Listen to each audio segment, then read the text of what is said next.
Sahabeler izledin, çaknigan izzet nuri, bütkeni sıkın idin, hak İslam'ın tülbuli. Baş ekmez kafirlar, şiddet bilen atseli, Hemze Halit Museb'dek, şir yürek oğlanları. Uqba ibn Amir Juhani.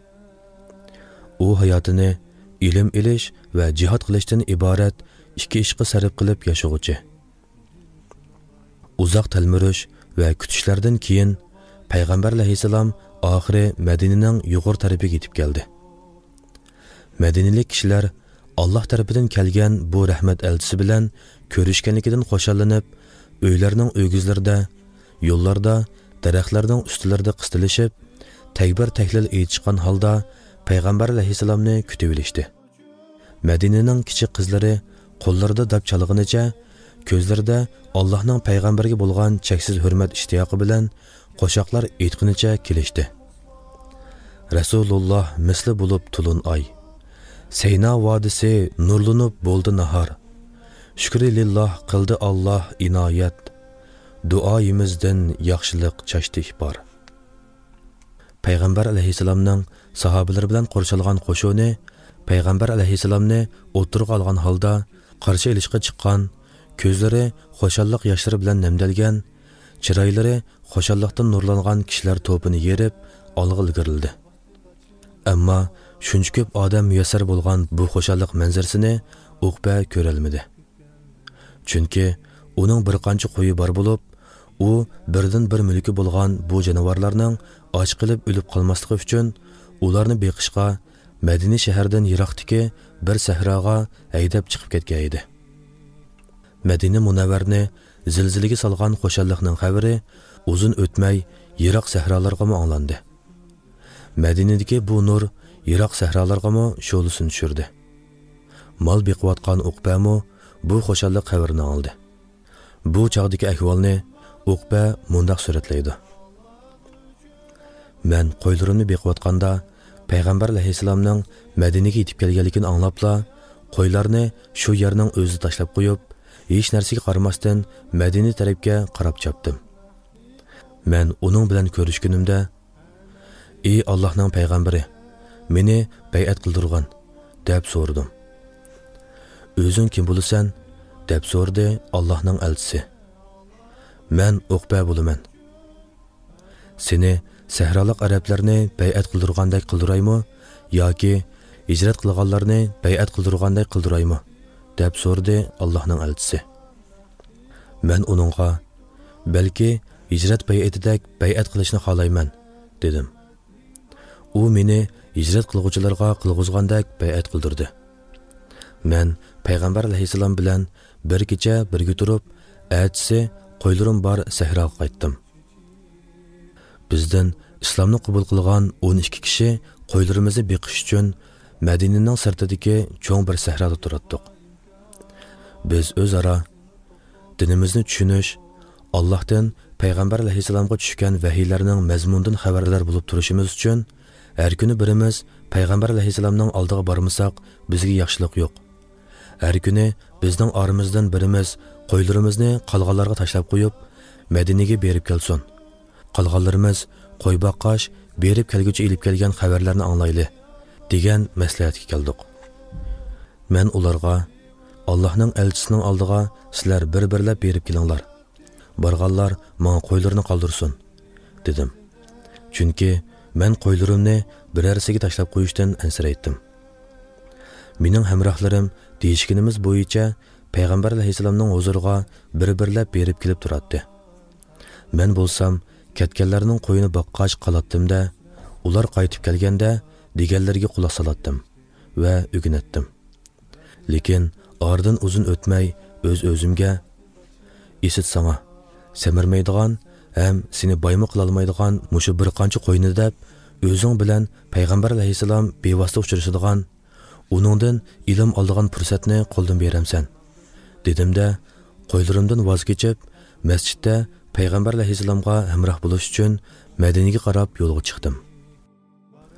Uqba oxirgi shu qarorga kelib Madinaga yo'lga chiqqanda yaqin kelgusida o'zining sahobalarning katta olimi, peshqadam qarisi, fatih qilg'uvchi qo'shinning qo'mondoni va islom diyorlariga tayinlangan bir qancha musulmon valiylarning birisi bo'lib qolishini xiyoliga keltirmagan edi.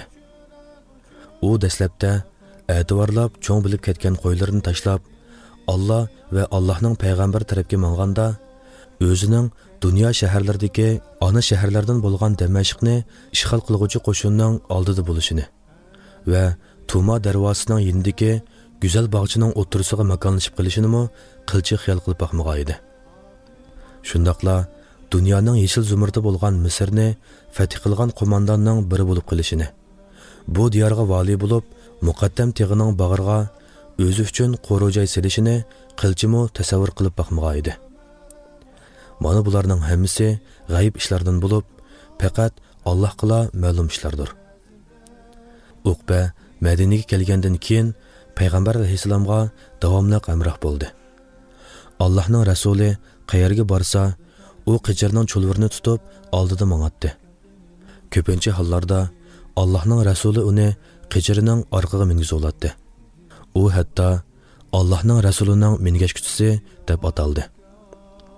Payg'ambar alayhisalom ba'zida Uqbaning minishi uchun ulug'ini berib, o'zi piyoda mang'atdi. Uqba bu kunlardan hikoya qilib mundoq deydi.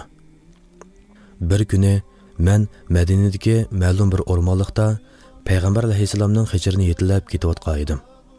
Payg'ambar alayhisalom menga: "Ey Uqba, minmamsan?" dedi.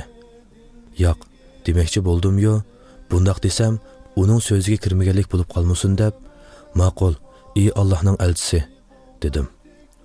U darhol qijirdan tushdi. Men mindim. U piyoda mangdi. Uzoq o'tmay men tushdim.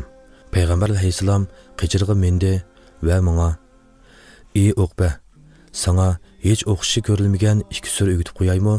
deb so'radi. "Bo'ladi" dedim men. U menga sura Nas bilan sura Falaqni o'gitib qo'ydi.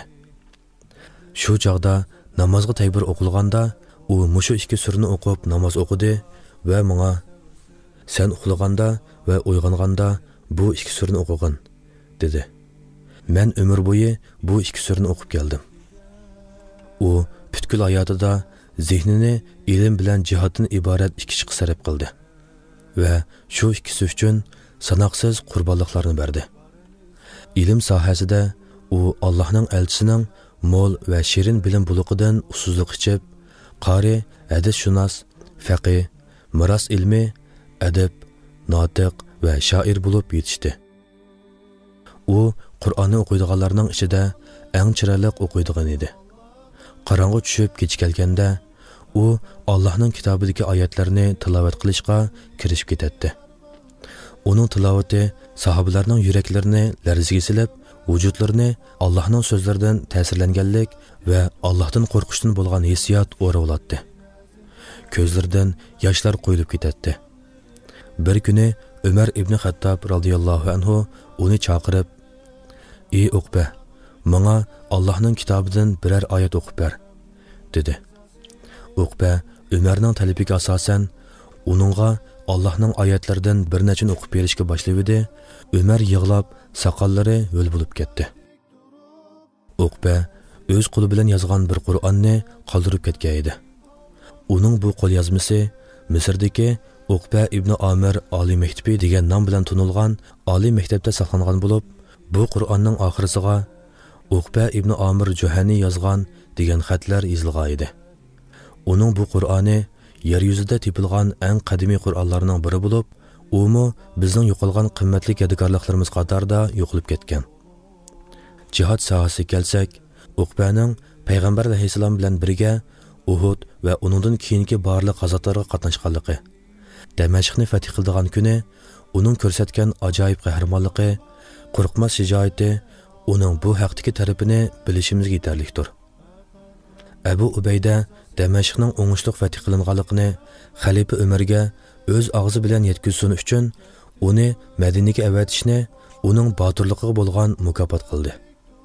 Uqba bir jumadan yana bir juma kunigacha to'xtamay yo'l yurib, Ömerga bu cho'ng g'albining xush xabarini yetkazgan edi.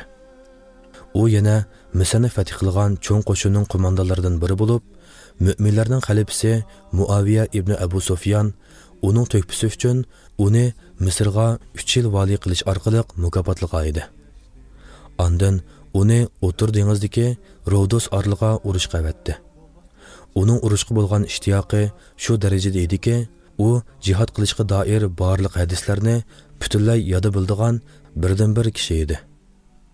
U yana nihoyatda usta mergan bo'lib, ish pushqini chiqarmoqchi bo'lsa, o'q etish bilan chiqaratdi.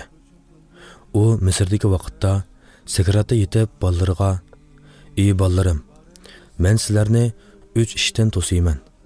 Bularni esinglarda ching saqlanglar. Payg'ambar alayhisalomning hadislaridan ishonchlik bo'lganlarini qabul qilinglar. Garchi yaktak kiydigan holatda qolsanglarmi, qarz so'ramanglar. She'r yozmanglar. U sizlarni Qur'on o'qishdan yiroqlashtirib qo'ymasin" degan edi. Uqba vafot qilganda uning bolalari uni muqaddam tig'ining bag'riga dafn qilib, ondan uning qoldirib ketgan narsalarni izlashga boshladi. U 70 necha yachoq qoldirgan bo'lib, har bir yachoq bilan o'qdan va o'qlar bo'lib, u bularni Alloh yo'lida ishlatishga vasiyat qilgan ekan. Mehribon Alloh qori, olim, jihad qilguvchi Uqba ibn Amir Juhanining yuzini nurli qilsin. Islom va musulmonlarga qo'shgan tuhfalariga ajr ato qilsin. Amin. Allah uchun faqat Rabbning rizasi dildagi armonlari ketdi Umar Usmon nahni qo'g'dab tek turib Anas ibn Nazirda ummatning polvonlari